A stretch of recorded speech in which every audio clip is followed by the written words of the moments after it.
up today, Dallas Mavericks fans, MFFLs all around. The Dallas Mavericks will be facing off Sunday at 2:30 p.m. Central. The 5th seed Dallas Mavericks, with a record of 50-32, will be facing off against the 4th seed Los Angeles Clippers with a record of 51-31. Again, the game will be at 2:30 p.m. Central Time. This is going to be one of those games that it can go any which way because the first game will be in the Clippers' home arena. So the Dallas Mavericks are going to have to come in there ready. But we've seen this team be able to play on the road, be able to play at home, post All-Star break, post the trade deadline. The Dallas Mavericks have shown to themselves to be a very formidable opponent for anybody in the entire NBA, and I mean the entire NBA from top to bottom. The Dallas Mavericks are going to be having to find themselves facing off against guys like James Harden, Paul George, Russell Westbrook coming off the bench, and also you're looking at Kawhi Leonard, who is supposedly, you're kind of hearing things up and down throughout the last couple weeks. Kawhi Leonard, reports coming out, Ty Lue and the rest of the Clippers front office and just that organization in general, kind of concerned. There's some knee swelling still with Kawhi Leonard, but video comes out, I believe yesterday or the day before, you see Kawhi Leonard at practice, and he's looking like he's okay. You don't see much swelling, but obviously it's kind of different. He was just standing there pretty much just helping the team, just staying involved. It's going to be up in the air, but at the end of the day, the Clippers still have lots of talent on that team. We're talking about from whether you have Zubac, whether you're talking about Terrence Mann, they have players on that team, and you're not looking at a guy like Marcus Morris, who is no longer with that team. The Dallas Mavericks have gotten very used to some of those guys, because this will be the third matchup the Dallas Mavericks will find themselves against the LA Clippers in the postseason. And we have seen so many of these series the Dallas Mavericks could have taken a hold of, but at the end of the day, it's always kind of been the Dallas Mavericks were overmatched, and we needed things to fall into place perfectly. Whether we're talking about Kristaps Porzingis injuries, whether you're talking about Tim Hardaway Jr. having to be your second man in scoring wise, that's not usually going to be a recipe for success and a formula for success. Although you're obviously seeing Luka Doncic, I believe 33, 9, and 9, somewhere around there on his averages against the Clippers in these two series. So many times you've seen Paul George, you've seen Patrick Beverley at certain times when he was smaller, who is no longer with the Clippers, obviously. But I'm just throwing out, there are many guys that are kind of trying to throw their hat at covering Luka Doncic and guarding and defending Luka Doncic. Kawhi Leonard himself is in there, and we've seen Luka Doncic have some success against that team, and I'm talking about efficiently. So the Dallas Mavericks are going to have to come in here and show that this is a serious team, because we have guys like Tim Legler who have started to obviously be able to beat their chest a little bit about what they feel like the Dallas Mavericks can do. And to me, he's one of the only, and they talking when it comes to the national media, obviously Nick Wright, guys like that, they're very big Luka Doncic fans, but the Dallas Mavericks themselves are going to be a very tough out. But I want this team to come out and show it. We've seen over the last couple days, you've heard reports, especially now the Dallas Mavericks are obviously starting to ramp up practices and things like that. The Dallas Mavericks, there are so many guys, practice pretty much ended, and I think a report came out yesterday. The Dallas Mavericks practice ended, and you still had guys, the rest of the team pretty much just in continuing to stay after and get extra work in. Yesterday, I believe PJ Washington, his lady post, I believe on her Instagram live, you see PJ Washington getting some late shots up. These are some of the things that Dallas Mavericks are going to be able to hitch their horse to. And I'm talking about just versatility in this rotation and a lineup now. That's the biggest difference from when you're looking at what exactly the Dallas Mavericks versus the LA Clippers could end up being in this postseason run. This is not going to, and I personally am not going to try to look at it as a situation as if it's a third matchup, a third chance against the Clippers, because these teams are completely different. Yeah, you still have a couple guys here and there. You still have Luka Doncic. You have Tim Hardaway Jr. Again, a guy you're not really counting on to be even your main guy, because he is coming off the bench. And we've seen over the last couple weeks, since the team started to actually get some of these other guys involved, you're looking at PJ Washington doing a little bit more. You're looking at Derrick Jones Jr. Again, Josh Green now going to be back in the fold. We'll see how exactly his minutes play out. Tim Hardaway Jr. is not going to be counted on to be anything more than a spark plug off the bench. Now, if he gets rolling, I'm all for letting Tim Hardaway Jr. ride that wave, because he is a microwave scorer. If Tim is firing on all cylinders, he is very dangerous, and he can be the X factor, like I've said many times in past recent videos. Tim Hardaway Jr., when he is rolling, the rest of this team kind of just hitches their horse to that, and let him continue to roll, because you already know what you have in Luka Doncic. You know what you have in Kyrie Irving, or what we're expecting from Kyrie Irving, a former an NBA champion. We're talking about with the Cleveland Cavaliers. He has that history of being able to knock down big shots. But we're going to ask ourselves, who are going to be some of those other guys? And to me personally, seeing guys like PJ Washington, see guys like that, and again, to me, one thing you've seen from PJ Washington, I'm going to say just really quickly, when you're watching PJ Washington play, the number one thing you're seeing is whether his shot's falling or not falling. You're seeing that intensity on the defensive end of the ball never wavers. That's something that we can completely continue to ride going to the postseason, because obviously Derrick Jones Jr., just the length that he has, is going to be up in the air. Like I said, we'll see exactly how the minutes are going to be allotted going in, but we know since that starting lineup has pretty much formed itself, we're talking about Luka Doncic, Kyrie Irving, obviously, then PJ Washington, Derrick Jones Jr. still in the lineup, and Daniel Gafford starting at the center position. But to me, it's not as big as that, because we're talking about Daniel Gafford, Derek Lively. They're both going to be very important. And again, a quick shout out and prayers up for Derek Lively, dealing with the loss of his mother, unfortunately, in this last week. So hopefully he's able to kind of keep his head where it needs to be. But at the end of the day, there are things much bigger than the game of basketball. So hopefully the rest of the guys are riding the wave with him and continue to keep him, uplifted. But just having that two-headed monster, what we potentially could have in this postseason play, I guess you want to say at least in this playoff series against the Clippers to start off, Daniel Gafford, Derek Lively, that is going to be something the Dallas Mavericks are going to be able to just completely hang on to, because one thing you've seen, again, the starting five lineup of Luka, Kyrie, PJ Washington, Derrick Jones Jr., Daniel Gafford, and then I'm going to say Derek Lively, just because that's more of a combo type mix, the way that those center minutes are allotted. You're going to be able to say the Dallas Mavericks, the biggest difference is we have outside perimeter versatility, whether it comes to PJ Washington, whether it comes to Derrick Jones Jr. We now have more that we can obviously throw at a Kawhi Leonard if he's able to play in this first game especially, but throughout this series. Paul George. We know James Harden, he's been up and down, and again, people try to get on to him, but at this end of the day, the talent cannot be questioned that James Harden does still possess. So he's good for a game or two here and there where he can literally give you a lot of trouble. So the Dallas Mavericks just have way more that we can kind of throw at guys, whether it's a guy like Dante Exum. He's a little bit smaller off the bench, obviously, a Josh Green. But these are some guys that we have now, perimeter defenders, that I feel like can be able, and not necessarily slow down, because when you're talking about some really elite talent throughout, not even just the NBA is the best league in the world. So talent throughout the world, you're going to not necessarily sometimes be looking to shut down guys or anything like that, but you're looking to just give them a few different looks that could probably and hopefully be able to force their hand a little bit more. So, and I want to talk about Russell Westbrook just quickly. I'm not going to say much, but we're talking about Russell Westbrook coming off the bench. These are just some guys that the Clippers do still have, because we've seen lots and up in the air. We were very confident in the Dallas Mavericks right now, but I do not want people to completely try to write off what the LA Clippers are and what they do still have. We see some of the matchups the Dallas Mavericks are going to be able to use against the Clippers, and I feel like at the end of the day, as long as we stay engaged as a team, continue to ride for each other, and continue to just show emphasis on the defensive end, the rest will work itself out, because you do know when you have Luka Doncic, who is the NBA scoring leader this year, who will be carrying that NBA scoring title for this season with 33.9, almost 34 points a game. Then you're looking at a guy with talking about 9 and 9 pretty much. These numbers are elite. These numbers are special. We know Luka Doncic, it's very easy to just say what he can do on the offensive side of the ball. But what we've seen is Luka just be able to show more effort on the defensive side of the ball this year. And that's still not being talked about enough. It's kind of like Luka Doncic is a traffic cone right now. You'll be able to get some easy. It's not that simple this year, because one thing I always say, we can go back to the Dirk Nowitzki era. Dirk Nowitzki was never the best defender. He was never an elite defender. And I wouldn't even call Dirk Nowitzki just a good defender. But what you call Dirk Nowitzki was a crafty, solid guy that understood body positioning and how to use his hands. And we've seen Luka Doncic be able to play the lanes a lot this year. And I feel like against the Los Angeles Clippers, having these four perimeter players, oriented players that they do have, we're talking about, again, a Kawhi Leonard potentially, then a Paul George, Russell Westbrook, James Harden. These are going to be some guys that the Luka Doncic, Kyrie Irving also doing the same thing, being very good at just playing the lanes, because knowing that you have a PJ Washington and a Derrick Jones Jr., and now having a Daniel Gafford and a Derek Lively be able to force some of that rim protection that we've been looking for so long, it seems.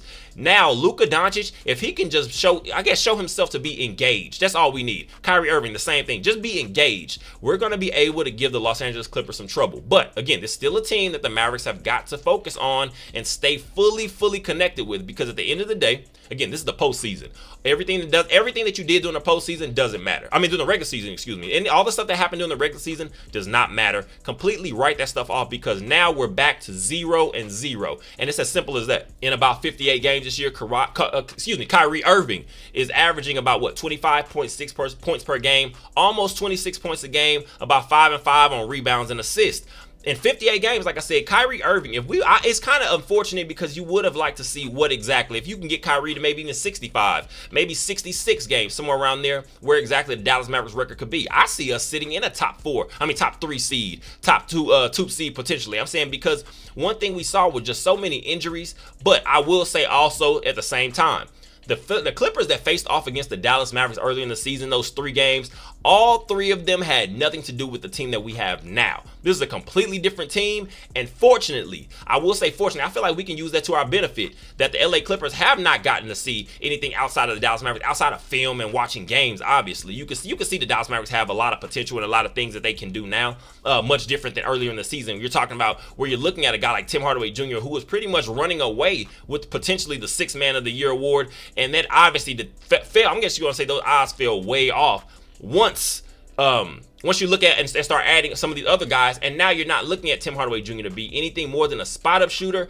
and just one of those spark plug type guys. And one thing I will give Tim Hardaway Jr., he's come off the bench this year, and you see on the defensive end, he's not anything we're talking about even a good defender, but Tim Hardaway Jr., he's shown many times he's going to be able to throw himself in the mix and draw some charges. And that's going to play major dividends in the postseason, because we know sometimes the games are going to be called much closer, and I mean much closer in the sense of they're going to let some of these things go. But at the same time, when you come to certain situations, maybe lockdown, game time, late game situations, you're going to need somebody to be able to throw their body in the hat and throw their body in that mix and sometimes draw a charge, and we'll see how exactly that plays out. But Kyrie Irving, I'm sure this is a guy coming into this postseason with the Dallas Mavericks the first time, because obviously the Dallas Mavericks, we didn't even make the play-in last year due to injuries, due to just, I guess you want to say, not even locker room dissension, but just the front office trying to find where exactly our new direction is, bringing in a guy like Kyrie Irving, and then you're looking at it and saying some of these other pieces around them just did not mesh and did not make up what exactly was going to help a team led by Luka Doncic and Kyrie Irving. So we're now in the mix where Kyrie Irving is going to be able to show a lot of naysayers. I've seen people kind of talking over the last few days. Kyrie Irving has not had the best playoff history lately. Obviously, we do know he is a playoff performer. We know he can do anything in the postseason just because of the scoring ability and playmaking ability that he does have, that I still feel doesn't get talked about enough. But when we're looking at what exactly Kyrie Irving is going to be, I'm going to say this is one of those series that if you're looking for some special games, count on them coming early, because I feel like Kyrie Irving has a lot to prove, and he wants to bring this city a championship as soon as he can too. And I'm pretty sure, and we already know Luka Doncic, and you're throwing in some of these other guys, PJ Washington, just the ferociousness they're playing with. We have lots of hungry guys, and I know when you're having the added motivation of what we're dealing with a guy like Derek Lively and what he's dealing with, I mean more so, and then you're having other guys around that mix. You have guys with like redemption stories. Look at Dante Exum. Some of these guys that were out of the league and they find themselves back in the mix and being able to be contributing factors to a rotation, a playoff worthy rotation. And then Josh Green come back from injury over the last couple games, and then we're going to see what exactly Josh Green's going to be able to add to this team. So I'm excited going forward. We do need to talk about a little bit just what we could potentially find some issue with when it comes to the center position, and not the center position, but more, not even really the center position, but when it comes to more so not Jason Kidd, not, I guess you want to say, succumbing to what the Clippers like to do sometimes when they try to go to those small ball situations. The last thing I want to see the Dallas Mavericks do in this game, in this series, but I say in game one more specifically, is seeing too many Maxi Kleber moments, because I feel like one thing we can say at the 5, not Maxi Kleber in the mix in general, but Maxi Kleber at the 5, because Jason Kidd sometimes loves to kind of go to that when he sees other teams that going the small ball route. And I feel like the Dallas Mavericks, we have got to hang on to what our advantages are. That's our physicality. That's being able to throw multiple big men at the center position and force the hand. We're talking about rim protection. The Clippers have not been that much of a driving team or anything, but they are a very formidable jump shooting team too. So we do know Jason Kidd, when he's calling these defensive schemes, one thing we've seen is Jason Kidd allows sometimes or I guess you want to say whoever he feels is the worst three-point shooter on the team, the opposing team, sometimes allow them to be able to get those shots off. And if they're knocking them down, you tip your hat and say it is what it is. But at the end of the day, you're gonna bank on the fact I'm going to expect you to miss way more than you're going to make, and obviously that's going to help the rest of the team out. So we'll see. But I want to see the Dallas Mavericks continue to just hang on to what our advantages are, and that's the center position, because you're looking at Daniel Gafford, you're looking at Derek Lively when he's playing at his healthiest. Hopefully we're able to get him back very healthy, because this long break, about a week and a half, has been going to pay major dividends. You're talking about for guys like Luka Doncic, Kyrie Irving, Derek Lively, who's trying to find himself on the mend back from the injury he unfortunately that occurred prior to the end of the regular season. You're now, again, and Josh Green, guys like that, who are able to try to get themselves as healthy as they can be. But when we're talking about the center position, you never have to take any possessions off when you have a Derek Lively and a Daniel Gafford, because we always are going to have some rim protection and some guys back that are going to catch these easy lobs, these easy putbacks. And we know Luka Doncic and Kyrie Irving are going to feed you if you were in position, because that's what's going to, I guess, what this series to me personally is going to come down to. Zubac is a very, he's a very capable big man, I'll call him. I won't say formidable, but I say he's a very capable big man. We've seen Zubac have some nice solid games in this league. But Luka Doncic, we've seen many times also in the same mix. Zubac can find himself in trouble sometimes when we start hunting him a little bit. We see Luka Doncic loves to put Zubac in some of these pick and roll situations and forcing a switch, and sometimes that's going to be able to knock the Clippers off what they can do. But the Dallas Mavericks are going to have to stay engaged, because the Clippers, they are nothing to sneeze at, and they are going to be at home. So if the Dallas Mavericks are going to come in locked and loaded, ready, then we're going to be in good hands. But we'll talk about it a little bit more hopefully before game 1 on Sunday. But if we're not able to, just remember, this is going to be a very entertaining postseason, because the Dallas Mavericks are finally back in the mix. And I'm going to say a top 5 seed for what this team has dealt with injury-wise, which is personally why I can say, we can say no bias, whatever it is, why I feel Luka Doncic is the MVP of this league. All the things without context that we've dealt with, from the injuries, from the earlier injuries to this team earlier during the season and prior, I feel like a lot of people have kind of gotten lost to how well we played in the second half of the season after these the All-Star break trades and things like that, after the trade deadline. But to me, earlier in the season, we're looking at a lot of injuries, a lot of dissension. Go look at some of these games. We're talking about Luka Doncic scoring 73 points against the Atlanta Hawks. A lot of these high-scoring 40, 50, 60, 70-point games, whatever it was, Luka Doncic was doing these, having these games and doing this out of necessity a lot of times. Go look at some of these scores. It wasn't like we were just necessarily blowing everybody out in these big games, because Luka Doncic was having to carry this team to a point that we could finally get healthy, finally add some new pieces that were going to help this team in the long run, and talking about in the postseason. And then Luka Doncic, again, just being able to do this consistently on efficient shooting, on efficient playmaking. This is one of those things that I feel like Luka Doncic, we're going to look back years from now and say, how exactly did the NBA mess this one up when it comes to MVP voting? But at the end of the day, stay focused, stay locked in. The postseason's here. Everything's 0-0. The regular season doesn't matter. All that stuff doesn't matter, because we know one thing is for certain. Luka Doncic came to this league saying he wants to win championships, and multiple championships with the Dallas Mavericks. And that's exactly what I'm going to expect to be in his future. But we have got to get this thing started as early as possible. I give lots of credit to Nico Harrison for helping build this thing. It's been some I just want to say some dreary or some gloomy type days, because there's a lot of dissension among the fan base, because we can say, what exactly are the Dallas Mavericks doing? What is the direction? Dwight Powell can't be a guy that we're throwing out there as a starting center in the postseason every year and saying, Luka Doncic, we want to win. Nico Harrison deserves lots of credit, and I'll give, honestly, a guy I've been very critical of in the last couple years, even the year we went to the Western Conference Finals a couple years ago, Jason Kidd, because sometimes I feel Jason Kidd has smartest man in the room syndrome, and sometimes that can get you in trouble, because you feel, you know what? I know what I'm doing at the end of the day, and sometimes that keeps you from making adjustments when you need to. And we do know the NBA, we're talking about professional sports in general, but especially in the NBA right now, the NBA is all about adjustments. If you see something's not working, it's okay to throw something different. And what we've seen is Jason Kidd be able to do that a little bit more over these last couple months, and that is going to pay major dividends going forward in this postseason run, like I said. So I appreciate you guys for all the support. Go ahead and follow iTalkGame247 on Twitter, and go ahead, because again, I want to know you guys' opinions, your thoughts, and I will start using them in the videos going forward. You guys are amazing. And also, keep liking. I want you guys to viewing these videos to please get those likes up, because we need the likes to be able to pass the information and this content around to other I guess you want to say other eyes, Mavericks fans all around the place. So I appreciate you guys for all the support. Go ahead and like, comment, subscribe, and share. And as always, go Mavs, but also enjoy the rest of your day.